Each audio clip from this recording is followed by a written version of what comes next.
Buonasera a tutti, bentornati su questi schermi. 131 per la Serie D, sembra una pubblicità progresso quasi, per sottolineare il nostro amore per la quarta serie, ma in realtà giovedì è la trasmissione più irriverente sulla Serie D e la puntata di oggi, ve lo garantiamo in anticipo, sarà davvero una puntata mitologica. Butta subito dentro il buon Riccardo Pinna prima di andare a salutare i nostri ospiti che allora di solito sono 1/2, oggi potrebbero essere 5, 4, 5 perché insomma lo vedrete tra poco, ma bisogna dire ieri turno infrasettimanale di Serie D, 3 derby sardi, pim pum pam come diresti tu caro Roberto, e domenica si torna a giocare. Grazie del Riccardo soprattutto all'inizio. Ti ho detto Riccardo?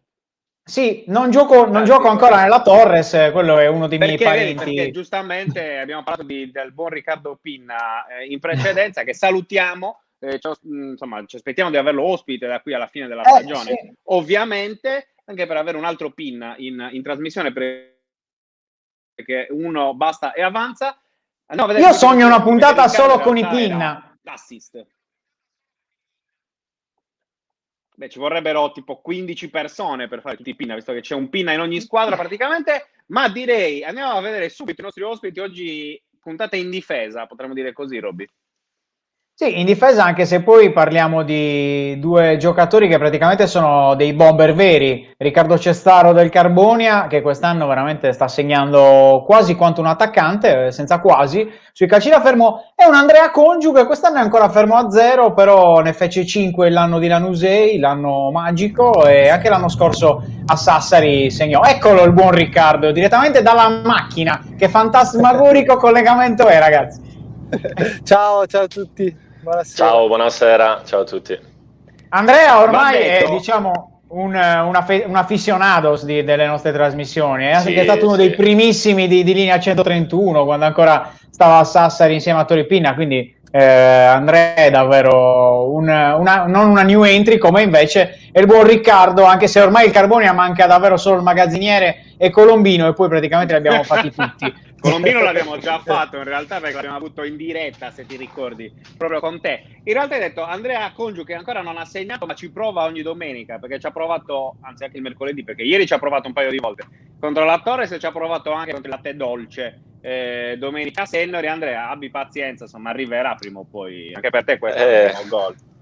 Sta iniziando a pesare, di solito lo dicono gli attaccanti, però cioè, di solito sono abituato a farne almeno uno all'anno e ci sto provando con insistenza, però dai, piano piano, prima o poi arriverà, speriamo bene. Fra, tu devi sapere che io so benissimo perché il buon Riccardo è in macchina, perché oggi Mariotti, dopo la vittoria contro la Lanusei, ha concesso alla squadra un giorno libero che di solito non dava, credo, dal 1° maggio del 2017 più o meno. Mariotti, perché uno dal 7 agosto, sì, che abbiamo esatto, loro praticamente dal primo giorno non hanno avuto mai un giorno libero, sono allenati anche il 25 tutti insieme, perché Mariotti ci tiene allo spirito di famiglia anche a Natale, però a parte gli scherzi, gli ha dato il giorno libero e i ragazzi, sappiamo che ci sono Bagaglini e Giuci in macchina, sono andati a Cagliari un pochino a godersi la giornata, la bella giornata di sole. Cosa avete fatto, Riccardo? Una bella mangiata di pesce, dai, abbiamo fatto. Avete insegnato a Stivaletta così un vermentino? Stivaletta purtroppo è rimasta a casa, non se l'è sentita tenere il nostro passo, ecco. Bravo, Stivaletta fa turnover in questi casi, lo sappiamo. Esatto. No, però allora, scherzi a parte, partiamo un po' seri per poi degenerare. Vi dico già che c'è il quiz su cultura generale. Andrea Congiu, a sorpresissima, ha vinto un quiz, quindi parte. Io speravo non ci fosse oggi, e invece lo so. me lo riproponete. Guarda, calcola che se oggi vinci sei l'unico nella storia di 131 a vincerne 2, quindi proprio saresti è una laurea d'onore. Campionissimo, Andrea, il campionissimo. Spettacolo. No, però partiamo un pochino parlando anche di campo. Parto da te, Andre. Nuova squadra, cambio di squadra. Che impatto è stato quello con l'Arzachena? Come ti stai trovando? Ormai sei lì già da un paio di mesi. Avete avuto alcune difficoltà? Ora vi state rialzando? Sì, no, mi sono trovato benissimo da subito e sai, quando capitano quelle squadre in cui arrivi, sei nuovo, però ti sembra di essere lì da sempre. sono stato accolto benissimo dai compagni, che tra l'altro molti li conoscevo già. Poi comunque un bell'ambiente, il direttore mi ha cercato spesso sin dall'anno dopo la Nusei, che mi voleva con sé in Lega Pro. Ovviamente per la mia fortuna è andata come sappiamo, quindi diciamo mi stavano rincorrendo da un po' e sono contento che alla fine ci siamo venuti incontro e niente, sta andando bene. Avevamo iniziato subito bene con una vittoria, poi altre partite un po' così. Ora nelle ultime 3 abbiamo ripreso, diciamo, il nostro cammino e speriamo di continuare così e fare sempre meglio. Ecco, invece Riccardo, impatto con la Sardegna, a parte dover convivere con Bagaglini e Giuci, che quello sicuramente è una sciagura della tua vita, però a parte questo, impatto con Carboni, impatto con la Sardegna, una buona stagione per te personalmente, anche per la squadra, che legame sta creando anche con la regione?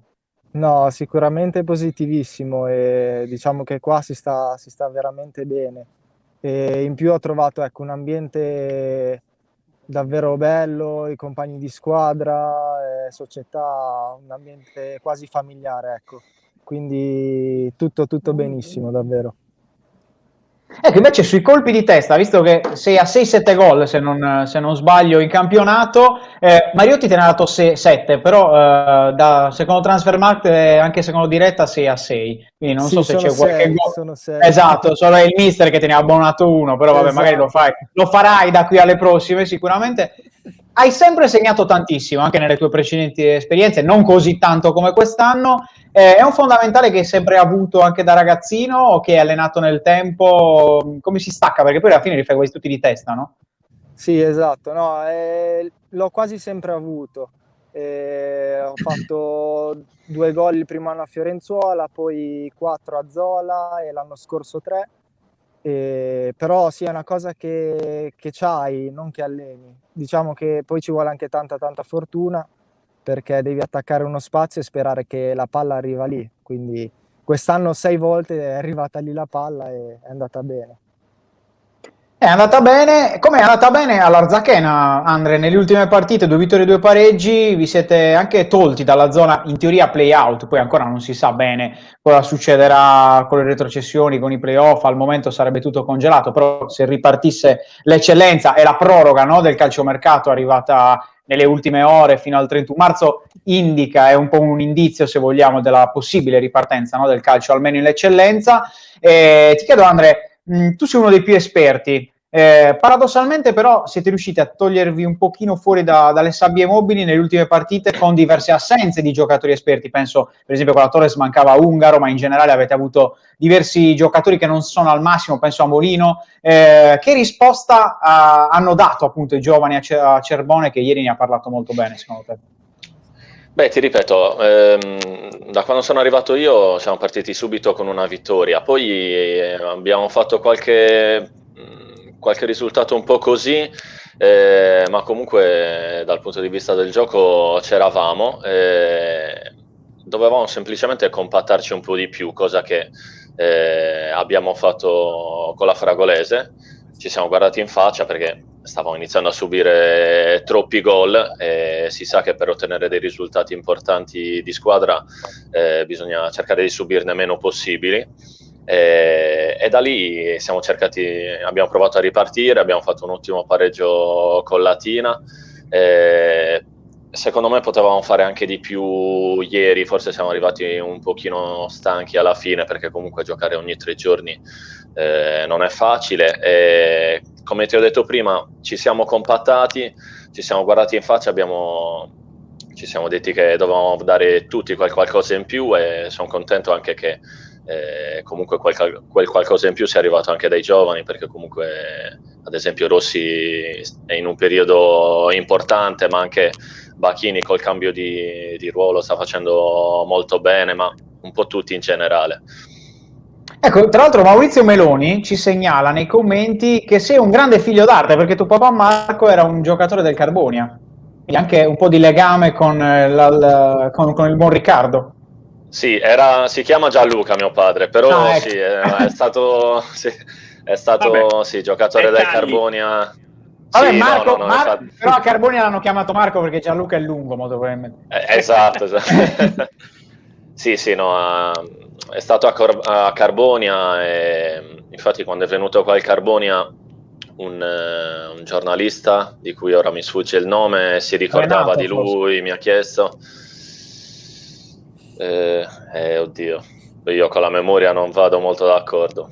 Vai Beh, d'accordo allora, con Roberto Pinna, allora, guarda. vedi che è una cosa dei sassaresi, cioè noi Può non è essere, può che non essere. teniamo molti appunti nella vita, quindi poi spesso ci dimentichiamo, capito? Può Sì, essere, sì. effettivamente può essere così. Vabbè, però comunque dai, anche sei mai stato da piccolo con lui quando giocava a Carbonia o no?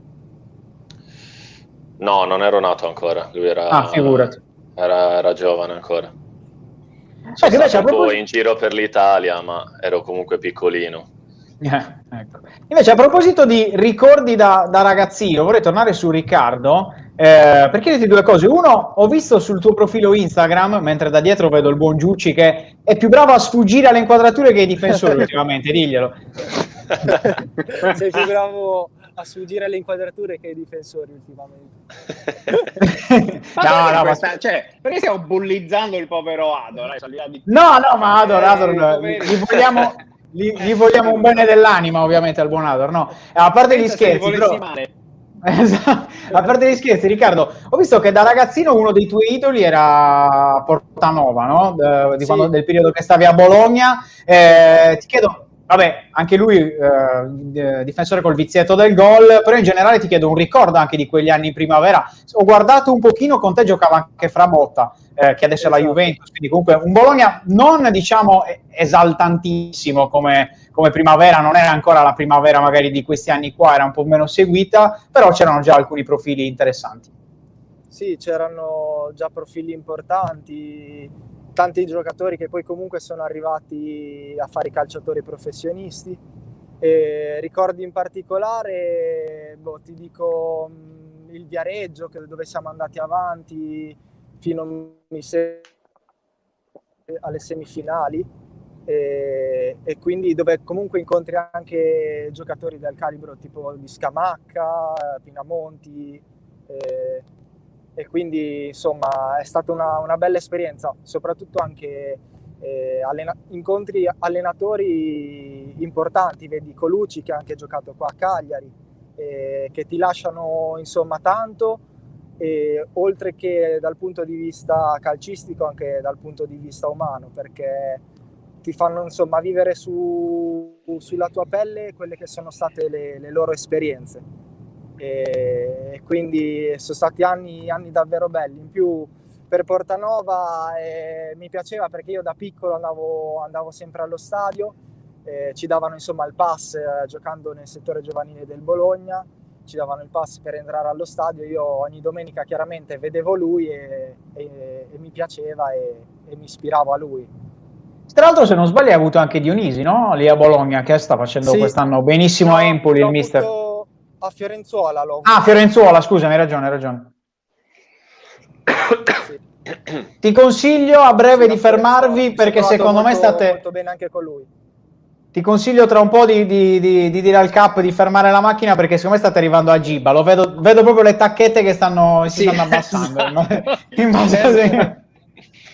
Ma siccome conosciamo bene Giba, perché Werther Carboni ci ha fatto conoscere bene la connessione di Giba, quindi evitiamo di ripeterla. Werther, grande amico di Andrea. No, a parte gli scherzi, Andrea, invece tu, idolo da ragazzino, un difensore o miravi nei campetti a qualche attaccante?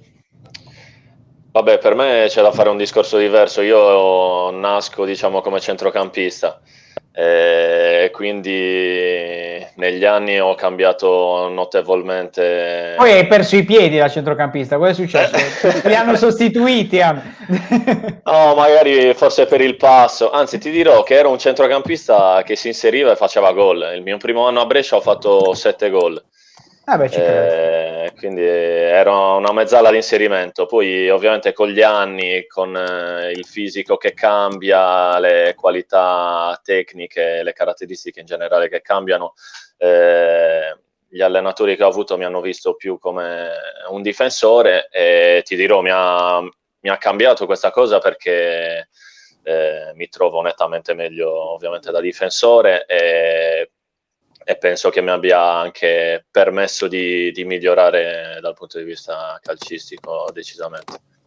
Ecco, tutti e due più o meno quando avete parlato delle vostre squadre avete parlato, no, del senso di compattezza, di unione che forse in Serie D, dove comunque il livello tecnico magari è abbastanza livellato, no? Non c'è magari ci sono qualche giocatore, penso magari a Piredda, ma penso anche a Molino per l'Arzachena, che possono fare la differenza, però comunque il livello è abbastanza livellato, ed essere una famiglia, essere un gruppo molto coeso poi alla fine fa la differenza. Entrambi avete avuto Mariotti, chi quest'anno, chi l'anno scorso. La forza delle squadre del mister è proprio quella di essere molto uniti, no? Magari anche sulla carta non essere forti come altre squadre, e quindi vi chiedo come lavora, perché di solito chiediamo sempre che allenatore è, che martello è, però vi chiedo come lavora proprio sul senso di creare una famiglia. Mariotti, parto da Andrea e poi con Riccardo.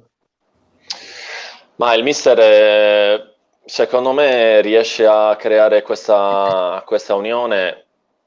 Vabbè, ovviamente dal punto di vista calcistico, perché è un tecnico preparatissimo, eccetera, però secondo me è proprio lui come persona che fa la differenza, perché è un uomo vero che ti dice le cose in faccia, tutto quello che pensa te lo dice in faccia, e quindi di riflesso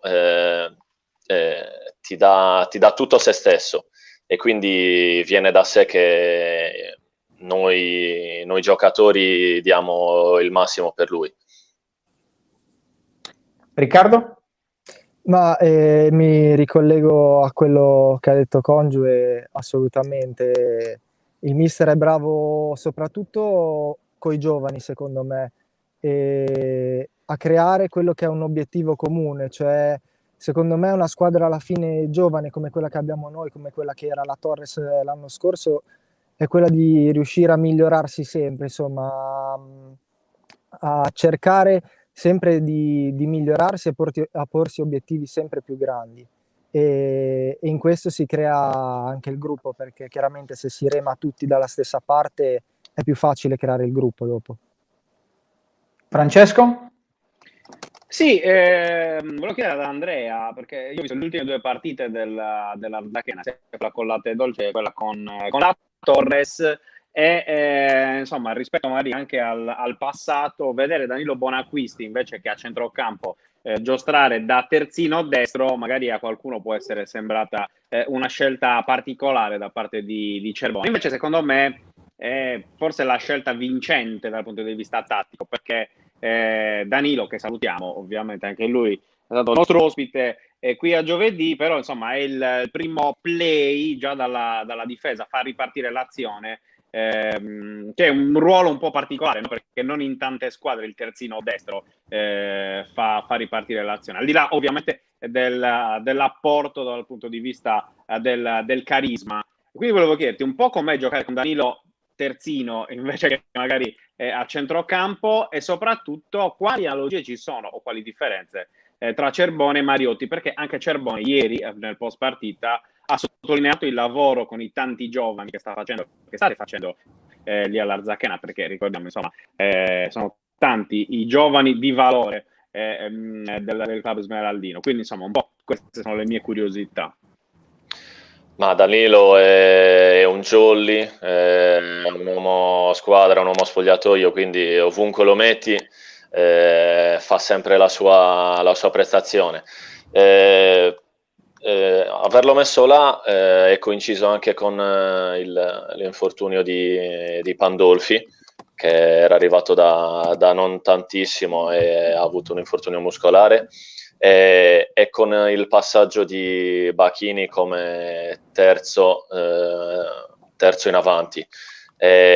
Sicuramente per me, ma in generale per la squadra, dà quel qualcosa in più dietro a livello di sicurezza, ovviamente rispetto ad un giovane, perché comunque dalla sua mette l'esperienza, la cattiveria agonistica che non fa mai mancare, e non penso sia un caso appunto che con il suo inserimento lì basso a destra abbiamo iniziato questa miniserie positiva, ecco.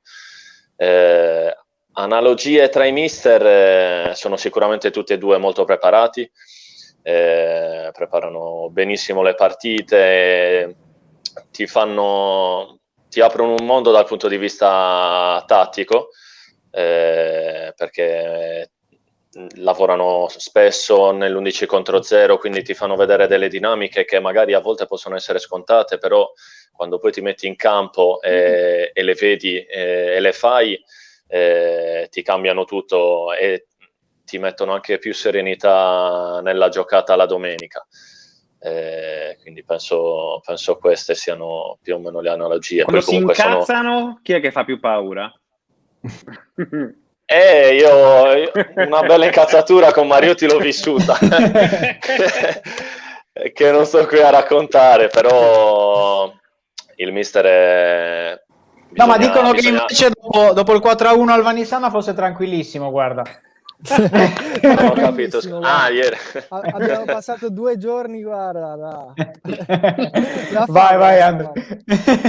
No, ma anche io, ripeto, ho vissuto in una trasferta l'anno scorso uno sclero importante, però comunque come lo impari a conoscere ci passi sopra, e poi comunque come ho detto prima ti fa capire che lui è così, cioè lui dà tutto se stesso, e quindi se vede che qualcosa non va come dovrebbe si arrabbia, come è giusto che sia, ma comunque ti dà qualcosa in più. Andre, pensa che dopo la partita con la Torres persa 4-1 ha detto in conferenza: noi siamo gente di miniera, e tutti dicono sai, figa l'analogia per lo spirito. No, l'indomani li ha portati proprio in miniera, ha riaperto le ha fatte riaprire. Esatto, ha fatto riaprire le miniere di Carbonia. Ora per esempio Capai non c'è più in squadra e Lavora è stato assunto direttamente. Non mi meraviglierebbe. Neanche a me, guarda. Allora, scherzi a parte, Riccardo, però so che un pochino, non so se il mister, però sicuramente qualcuno dentro la squadra, non voglio fare nomi e cognomi, ma Andrea Colombino, sono un po' scaramantici. C'è qualche rito scaramantico particolare della squadra? A parte baciare le madonne o cose del genere. Ecco. Esatto, a parte nelle trasferte. Tutti anche su Facebook e Instagram. Nelle trasferte bloccatelo, perché le foto con Padre Pio sono veramente qualcosa di clamoroso. Vedere, basta. C'è qualche rito scaramantico? Ma guarda, in particolare non ce n'è uno, però come hai detto tu, Andrea fa delle cose molto, inaspettate, tipo mi hanno raccontato di una volta una partita che ha detto: non stavo guardando la partita, abbiamo segnato, allora a un certo punto di una partita si è rigirato a guardare fuori per sperare insomma che segnassimo. Quindi sì, ce ne sono. Però dai, non si dicono, ecco. No, vabbè, ovviamente no. Se no perdono di valenza, chiaramente.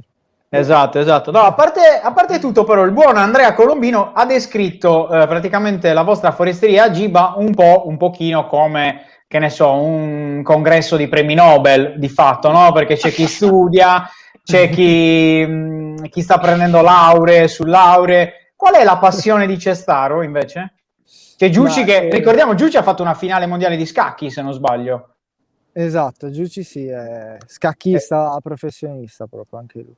La passione di questo. Vero? E tu non conoscevi questo lato di Giucci? No, non l'avrei mai detto. Si è reinventato ultimamente. No, invece tu, Riccardo? La mia passione, no, io studio ingegneria meccanica, quindi... una robetta, cioè praticamente. Sì, a tempo perso, giusto. No, è difficile, richiede grande impegno, però piano piano, dai, sto cercando di arrivare alla laurea, mancano 6 esami per la laurea triennale, quindi piano piano spero di farcela.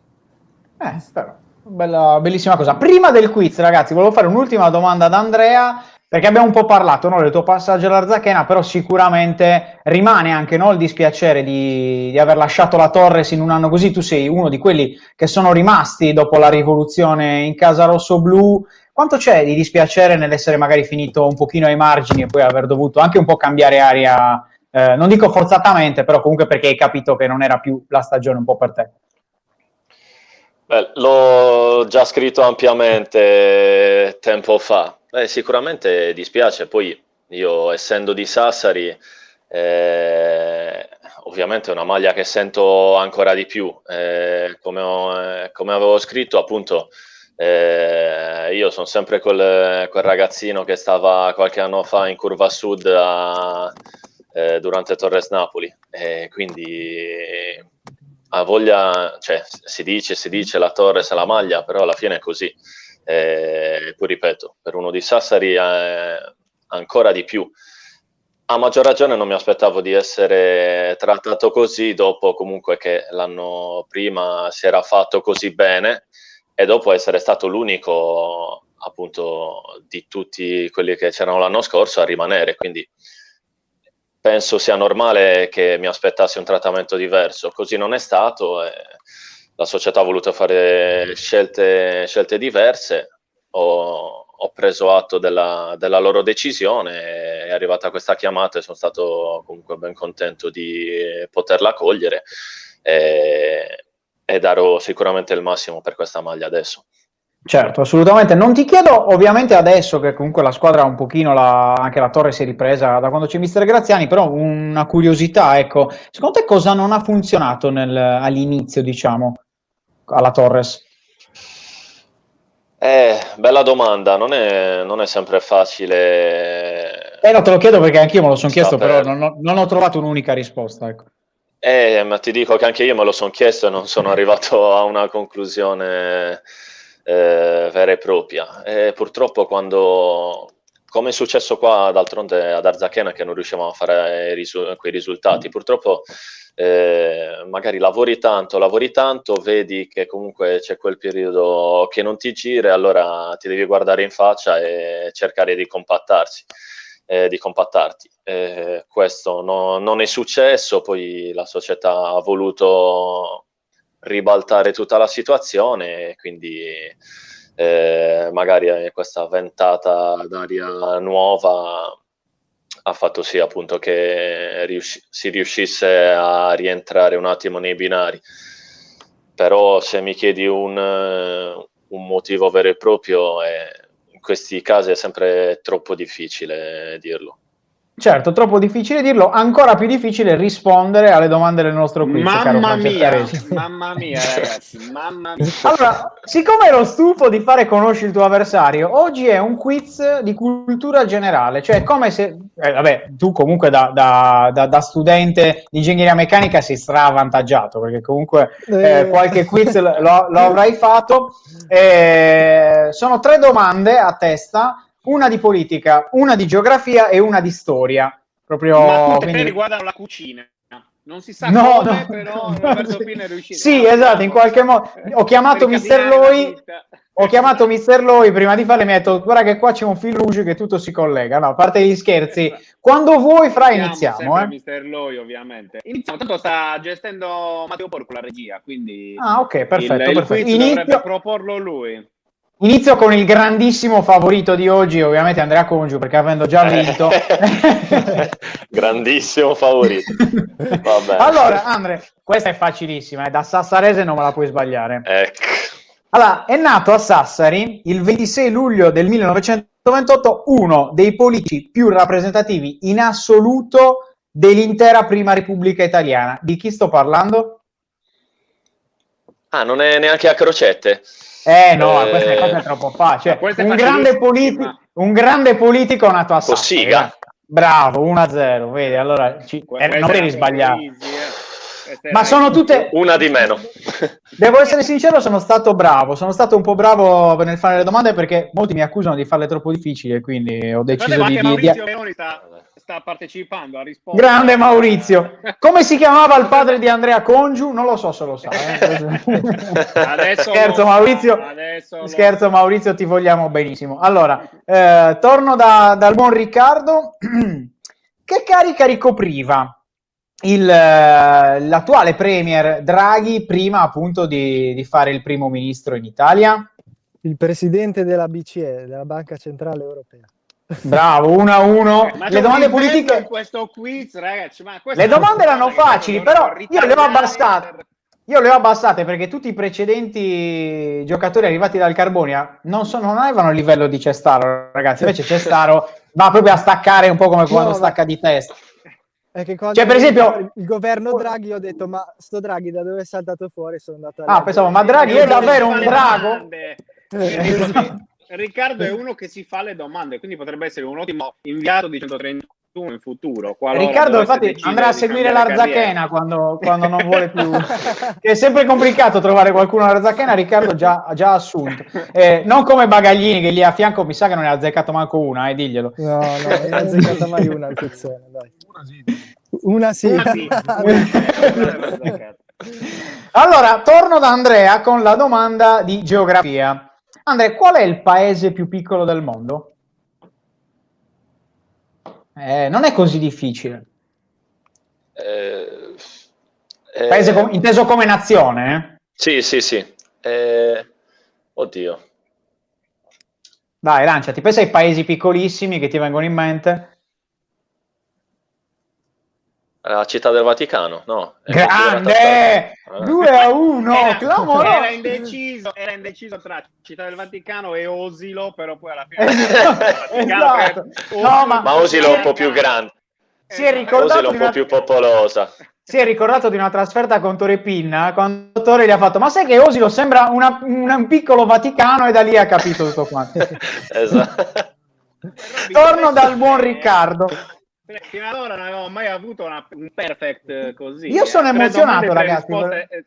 Giusto per Io sono emozionatissimo. Allora, torno da Riccardo, che questa Riccardo in infradito mi risponde proprio. Con quale nome era conosciuta ad inizio del 1900 la città di Istanbul?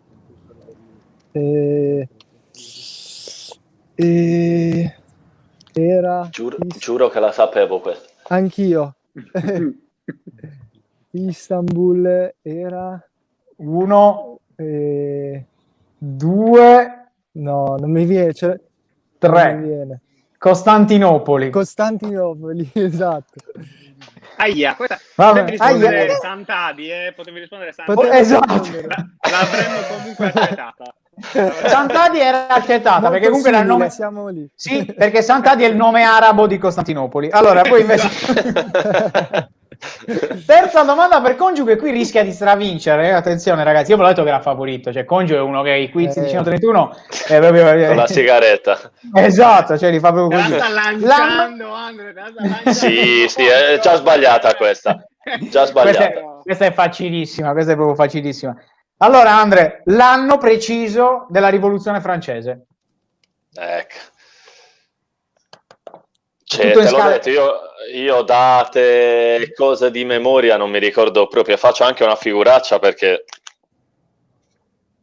Con la tua laurea in storia, cioè non me l'aspettavo. Guarda, la storia è proprio una materia che odiavo, ti giuro. No, mi arrendo subito, faccio questa figuraccia ma non me lo ricordo proprio.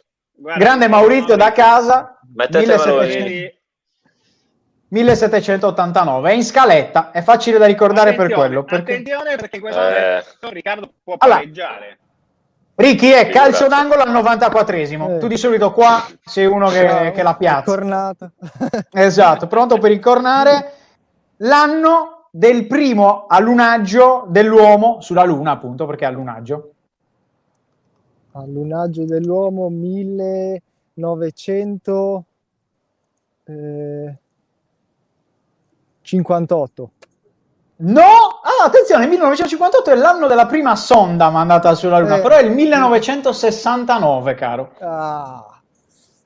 Però è un bel 2-1. No, ragazzi, a parte che vi siete un po' emozionati nel finale, vi siete un po' emozionati nel finale, però mi siete piaciuti. Ovviamente vince Congiu, che non è sbaglia mezza.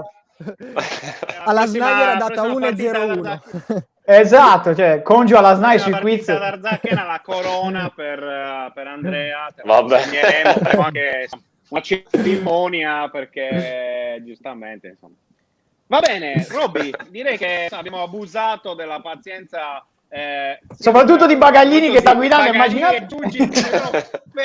L'ho fatto fermare. Fateci salutare da tutti, da Giucci dietro cosa sta facendo? Tipo il rapper. Vieni. Cosa stai facendo da dietro? Sta leggendo sicuro. Sta leggendo sicuro. Grande Ador. Grande Ador, il nostro giocatore preferito della DIA in assoluto proprio. Un uomo di cultura. No, lo so che lo pensa veramente. Io lo penso davvero. Va bene, quindi grazie davvero, è stata una puntata eroica, l'avevamo detto dall'inizio della puntata, no? Mitologica, insomma, 4 ospiti di cui 3 in macchina, non lo so se veramente riusciremo a ripetere una cosa così mitica, quindi grazie ad Andrea Congiu della Zacchena, è sempre un piacere averti con noi, grazie anche a Riccardo Cestaro del Carbonia, così come Matteo Bagaglini e Ador Giucci, grazie anche ad Zacchena e Carbonia che come sempre insomma sostengono questo progetto folle di giovedì e noi ne siamo molto felici ovviamente, quindi buon rientro ragazzi, visto che voi dovete ancora raggiungere buon aperitivo per Andrea Congiu. Da vincitore ora stappa, ora sboccia. Sboccio facile. Grazie mille a voi, è sempre un piacere. Ai nostri ospiti chiudiamo. Matteo Porcu, come sempre, col solito recap della domenica. Roby, come siamo messi questa domenica? Questa domenica è un bel problemone, diciamo, perché comunque sia sono tutte fuori. Ci eravamo un po' abituati ai derby, a me i derby piacciono, perché comunque riesci a seguirle tutte molto tranquillamente e soprattutto vai in tutti i campi.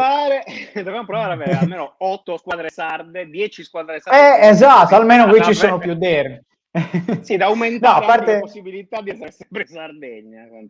Esatto, a parte gli scherzi, parto in ordine, diciamo, di classifica, quindi con il Carbonia a 30 punti insieme al Muravera, Carbonia che va in casa del Gladiator, sfida interessante, anche che può lanciare davvero i Minerari in classifica, che sono una delle uniche squadre, delle pochissime squadre del girone ad averle giocate tutte 19, però vanno in casa del Gladiator che anche lei ne ha giocate 19 e soprattutto è 16ª, quindi una sfida da vincere per un Carbonia che si è ritrovato con appunto il 2-1 alla Nusei. Il Muravera invece non dovrebbe giocare, diciamo, perché comunque il Nuova Florida ha tantissimi casi, quindi dovrebbe saltare, dovrebbe riposare per domenica la squadra di Mister Loi e poi ritornerebbe mercoledì 3 nel big match contro l'attuale capolista, ovvero il Latina, al Comunale di Muravera, una sfida veramente interessante che ovviamente seguiremo là in diretta. Il Lanusei ha una sfida importantissima perché trova l'Insieme Formia, Lanusei è nono, l'Insieme Formia è ottavo, e quindi vai nel Lazio, la squadra di Greco, dopo la prima sconfitta, dopo 10 partite consecutive, sicuramente non sarà semplice, Insieme Formia che arriva da 4 pareggi e una vittoria, comunque un momento di forma ottimo per i laziali che erano partiti alla grande, ve lo ricorderete, capolista prima della sosta di Natale, poi hanno avuto diversi problemi anche loro con le positività al Covid, hanno avuto un crollo, ma si stanno riprendendo alla grande e quindi per il Lanusei sarà una sfida difficile, molto difficile. Sfida invece da vincere, secondo me, quella dell'Arzachena che va a Nola domenica, Nola penultimo, con un punto di vantaggio sul Giuliano, e quindi sicuramente l'Arzachena deve andare in casa dei Brugnani per fare cifra tonda, perché al momento è a 20 punti, andare a 23 dopo 19 partite, perché l'Arzachena ancora deve recuperarne una, sarebbe sicuramente un momento importante, come è importantissima la sfida di Sennori tra Latte Dolce e Monterosi domenica. Latte Dolce che arriva da 2 sconfitte, ne ha perse 3 nelle ultime 4, la squadra di Fossati se un pochino aveva avuto, no? Fra una spinta, un boost dall'arrivo del nuovo tecnico, ora ha un po' perso questa spinta e deve ritrovarsi, non sarà semplice perché c'è il Monterosi che al momento è terzo, ma Monterosi ha da recuperare veramente tantissime partite perché ne ha giocate 14 fin qui, dopo i tanti problemi. Un Monterosi che un pochino sta faticando, ha pareggiato col Savoia in casa del Savoia, prima aveva vinto 2-1 con la Fragolese ma non benissimo, e prima ancora aveva perso col Carbonia 2-1, quindi comunque Monterosi al momento più abbordabile. E infine chiudiamo con la gara della Torres, una sfida di quelle che piacciono a chi ha seguito tanti anni la Serie C, perché Torres Nocerina, Serie C l'abbiamo definita ieri con Graziani. Sì, è una sfida molto dal sapore vintage. Chi ha un po' di memoria storica si ricorderà sicuramente Torres Nocerina in altre categorie, e quindi sicuramente forse la partita di cartello delle Sarde, non tanto per la classifica ma proprio per il fascino che può avere sempre un Torres Nocerina. Per il blasone di questa sfida, grazie Roberto Pinna, come sempre. Roberto, non Riccardo, stavolta hai giusto. Ma anche Riccardo, anche Simone. Facciamo una puntata con Riccardo, con Simone, con Samuele, i Pinnas. Nino, facciamo una puntata. Ovviamente. Nino, bravo. proveremo a portare altri pin in questa trasmissione. Grazie anche a Matteo Porcu, ovviamente in regia Torre Pinna, ovviamente in porta, Torre Pinna in porta. L'appuntamento con Giovedì ovviamente torna tra 7 giorni, invece con la Serie D, come ha detto Roberto, domenica, ma ci sarà anche tutto il resto con il Cagliari, ma di questo parleremo nei prossimi giorni. Buona serata a tutti, Matteo Porcu. Dacci la sigla.